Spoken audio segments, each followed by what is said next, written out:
Hey everybody, welcome back to the internet. We just hit 1,000 subs. Thanks to everybody who's joined along for the ride. And to celebrate, I know how much you guys love corner hits, so just for today, we're gonna have non-stop corner hits. Anyways, let's jump into our entitled parents and entitled people stories. This first one is called Entitled Kid Annoys My Dog, then Entitled Mom Calls the Police on Me. So backstory, I live with my family and we own 3 dogs. A Staffy/Lab mix, a Kelpie, and we have no clue the breed for the last one. The story focuses on the Staffy/Lab mix named Tazza, who is a lazy and fat dog. Usually he is fairly chill and doesn't do a lot, so I decided to take him to the dog park to give him some exercise, which didn't work out too well as he just laid in the shade most of the day. He loves pats and rubs and isn't hostile towards anyone. He doesn't growl or bark at strangers. The only thing he hates is people tugging on his collar. So the day at the park starts out fairly normal. I'm sitting on a bench and T is just lying under a tree close by, having a rest from doing nothing. I was browsing my phone as I know he wouldn't get up for anything. He's fairly stubborn and kinda hard to get to move. I glanced over every so often to make sure he is still there and I spotted Entitled Kid, who seemed around 7, petting his head and rubbing his belly. Nothing too harmful, as T loves the attention. I notice he's starting to pull on his collar, which made me get up and quickly walk over. I say, "Hey kid, he really doesn't like his collar getting pulled." Kid says, "This dog is boring, he isn't doing anything." That's because he's a lazy dog and he is tired. I lied, hoping he would leave, but he doesn't. Kid says, "I don't care, I want to play with the doggy." The kid then tugs on the collar again, as T, annoyed from the yelling kid and his collar getting pulled, started to growl and bare teeth. Now he would never attack or bite anyone, but he would growl or bark to scare people away. Kid says, "Bad dog." He yells as he slaps his face, making him bark, and he has a fairly deep bark.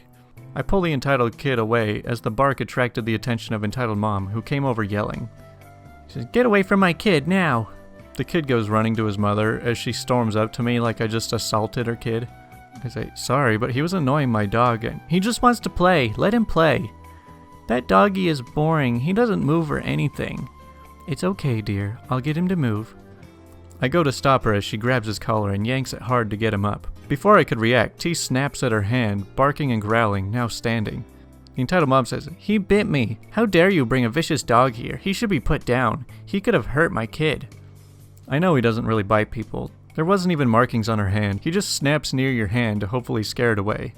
He didn't bite you, he barely left a mark, and he doesn't like getting his collar grabbed. She says, "I don't care, he's dangerous to be here. I'm calling animal control." She basically shrieks the last sentence and drags the kid away. I comfort T and make sure he's okay as he lies back down. Me sitting near him now, silently hoping it would be the end of it, but oh no, it's never simple. Around 10 minutes later, a police officer approaches and starts to question me about a vicious dog. I was scared as the Entitled Mom actually called the police. I got a report of a dangerous dog matching his description in the area. Yes, he is the dog, but he isn't vicious or anything. He's usually harmless, but someone provoked him and he defended himself. You can see yourself. I ushered him to the sleeping dog next to me. He crouched down and put his hand near his head. "Hey bud, what's going on?" He says to T, who wakes up, sniffs his hand, licks it, and then lies back down to sleep as the police officer turns back to me. Seems she exaggerated a little bit. He doesn't seem to be hostile. I'll go double check her story. You're free to go. I nodded. They thanked me as I decided that was enough for today and tried to get T to get up so we could go. After a few stern pushes, he gets up and I head home. Still a little shaken by the day's events and the thought of losing him since I've had him for a good 8 years. I love how all of these entitled parents and entitled people, they have to blame everything on other people. These people think that they're entitled to just be able to do whatever they want and get whatever they want.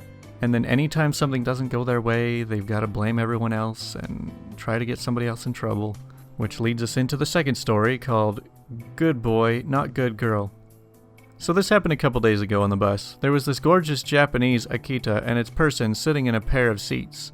The dog itself was behaving, staring out the window, and was getting the occasional pet from the girl in the seat behind it. After the back seats cleared up, the woman moved herself and the dog to the very back of the bus.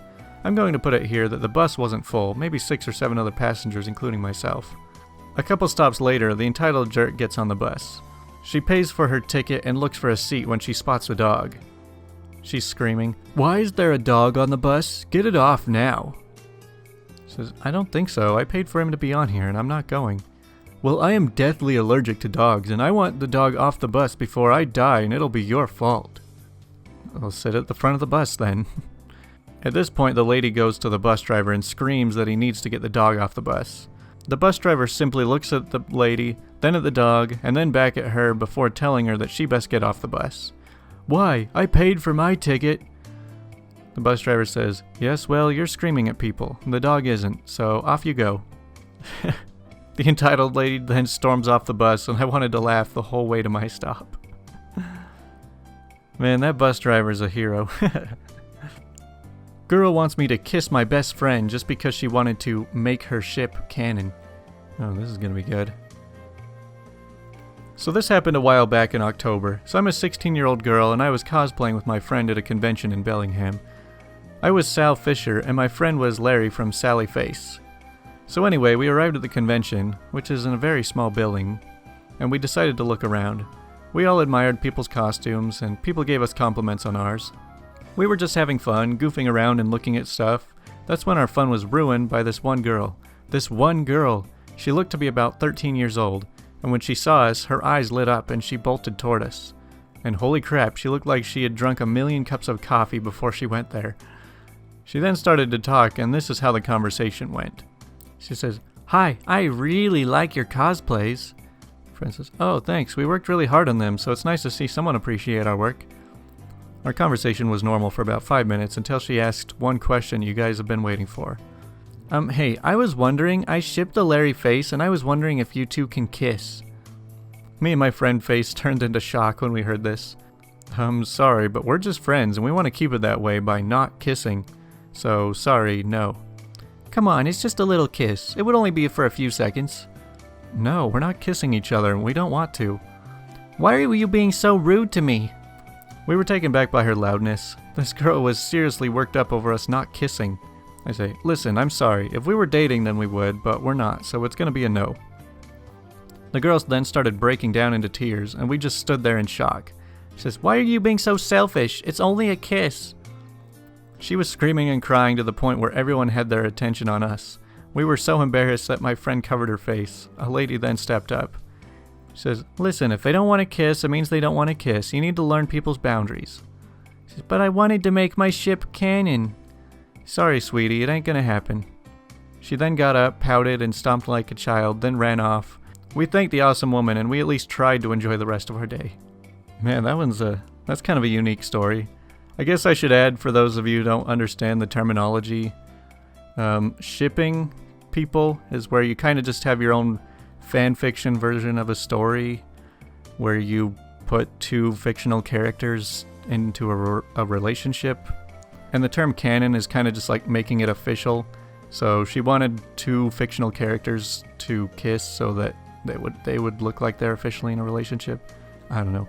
I'm not huge into that whole scene. I can't say that I get very involved in it, but hopefully you can understand it a little better. And to the last story, called 3 Years Rent and Bill Free, and You Want More? So there's really nothing quite like a truly entitled person, is there?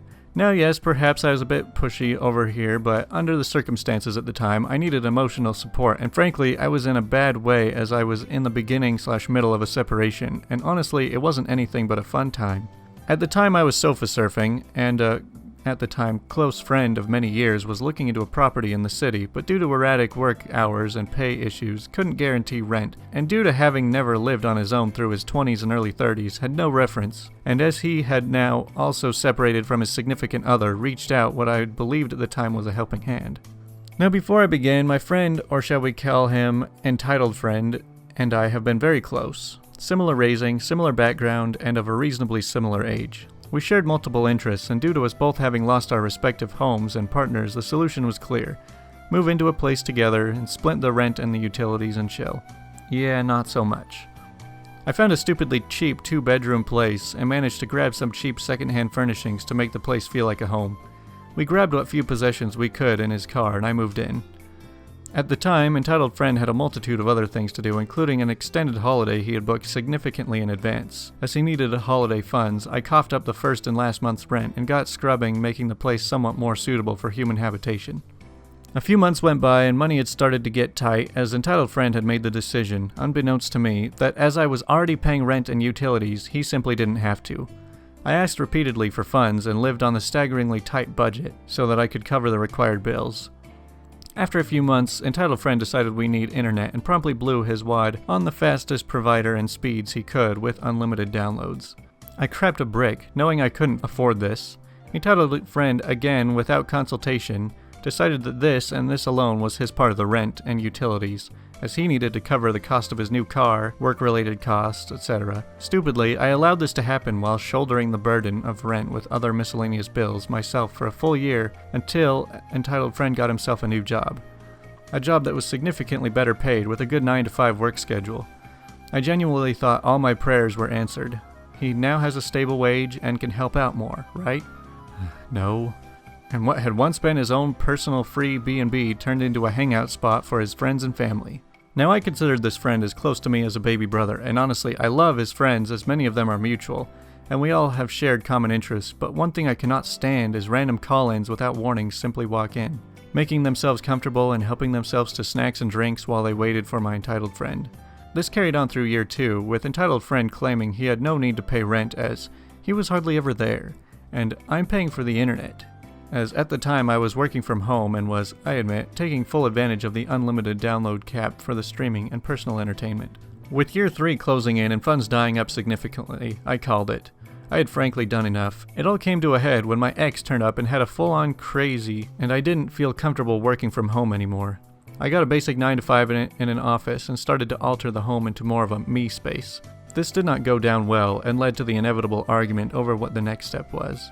I began by ending the internet. I got a small but limited internet package for myself and locked that crap down. The better part of 3 years as a one-man B&B had pushed me over the edge. In that entire time, he had paid for nothing. No food in the cupboards. He ate takeout for every meal. No gas, no electricity, and no friggin' rent. I was done. After an oddly quiet argument, he offered up roughly £600, a little over a month's rent, and in a little over a month had up sticks and gone.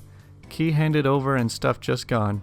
What had intended to be a friend and a housemate ended up being an unwanted and disrespectful random guest for the better part of 3 years, simply dropping in, charging his phone and laptop, crashing at night with his long-term girlfriend for a week or so, a couple of times, who was frankly amazing and of whom I will not hear a single bad word said, and was genuinely good for him as the guilt and humanity she brought actually had him pay for gas so she could shower twice daily during her visits. He broke up with her over the phone 24 hours after she went back home because the poor wonderful girl wanted to settle down and marry him.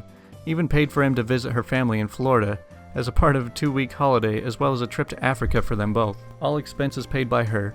The girl dodged a bullet, just saying. It took about a month for the inevitable to happen. He had moved in with a couple of guys he knew from various other interests and cut ties on all social media and stopped talking to me. A guy I considered, even after everything that happened, a friend, just shut me out. A guy I spent almost every day with, shared interests with, gamed with, pretty much nightly, and genuinely loved as a brother just cut me out. Won't lie, that hurt a lot. Couldn't tell you what he's doing now, but I can say that the money spreads a lot further now, but I do miss him. For all the crap, he was my friend. I really hope one day he grows up and realizes just how easy he had it before he looks behind him at the bridges burned and understands that there are no more friends to help him cross over the rivers of life. I miss my friends, but I didn't miss being a doormat. Although this very presence helped me through a very hard emotional time, I still don't miss that electricity bill, but yeah, I miss my mate. Well, there's a bunch of life lessons towards the end of it. The biggest one, I would say, is just stand up for yourself. Don't let people walk all over you. Anyways, I hope you enjoyed all these corner hits for today. I mean, this growth has been amazing, so hopefully we can keep growing, and this should be a fun channel. So thanks everybody for watching.